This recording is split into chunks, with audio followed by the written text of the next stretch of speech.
मेरे से। ध्रुव जी कहते हैं मुझे कुछ भी नहीं चाहिए। कहते हैं बेटा जिस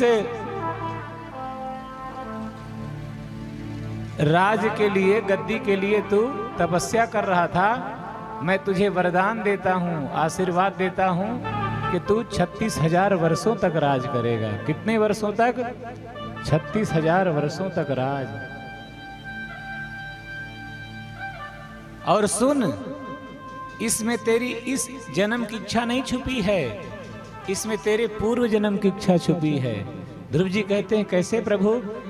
ध्रुव जी को भगवान ने कहा तू पिछले जन्म में मेरा बहुत भजन किया, इतना भजन किया कि मैं तेरे भजन से प्रसन्न होकर के तेरे ओर अपना हाथ बढ़ाया, तुझे खींचने के लिए, अपनी ओर जो है तो लाने के लिए से हाथ बढ़ाया। तो जहां तू मेरा भजन कर रहा था वहां एक राजा की सवारी जा रही थी, और उस राजा की सवारी को देख करके तूने मन विचार किया काश मैं भी ऐसा राजा होता तो मेरे भी नौकर चाकर होते, मेरे भी जो है तो सेवक होते।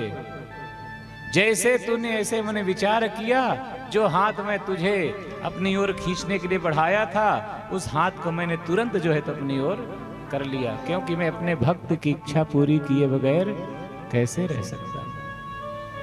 ध्यान देना, हमें ही मांगने का सलीका नहीं आता, हमें ही मांगने का सलीका नहीं आता, वरना मेरे ठाकुर के दर से कोई खाली नहीं जाता। हमें ही मांगना नहीं आता, हमें तो मांगना ही नहीं आता।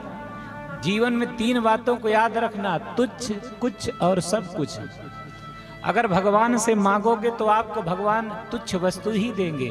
आपके घर में कोई मांगने वाला आता है, मांगे वारी आती, तो आप क्या देते हैं उसे? तुच्छ वस्तु देते कि नहीं देते हैं? देते हैं ना, कि उतार करके चैन ले लो भैया, लो पहन लो तुम्हें, मांगे वारे हो, ऐसा तो नहीं करते। लो अंगूठी ले लो पहन लो तुम्हें, ऐसे तो नहीं करते ना, तुच्छ वस्तु ही देंगे। तो अगर भगवान से मांगोगे तो क्या मिलेगा?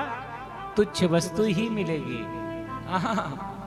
और अगर भगवान से मांगोगे, चलो नहीं भी भगवान से मांगो, भगवान की सेवा करो तो आपको कुछ न कुछ मिलेगा। जैसे कोई नौकरी करता है तो साल में एक बार उसे बोनस के तौर पर कुछ मिलता है ना, कुछ न कुछ मिलता है।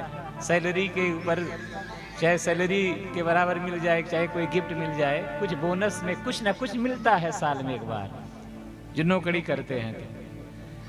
लेकिन आप विचार करना,